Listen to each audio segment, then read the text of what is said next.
Geng Lulu pergi main di kawal mobil patwal jadi sorotan.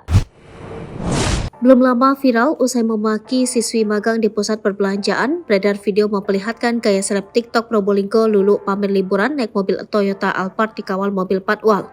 Video tersebut pertama kali diunggah Lulu melalui akun TikTok lulu.nuril, kemudian diunggah ulang oleh akun Instagram Kabar Negeri. Lulu yang diketahui sebagai istri anggota polisi di Polres Probolinggo ini tampak bepergian bersama 4 temannya. Pada cuplikan pertama memperlihatkan mobil patwal berplat 110137. Di mobil tersebut tampak seorang pria mengenakan kaos putih tengah berdiri di sunroof. Ia menghadap ke belakang dan memegang kamera seperti sedang merekam.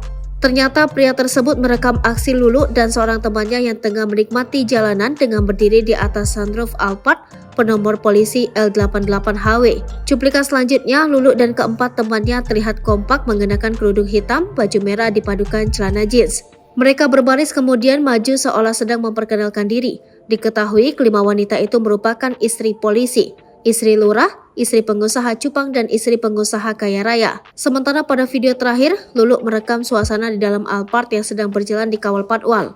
Saat ini video tersebut sudah ramai komentar warganet yang geram dengan aksi Lulu.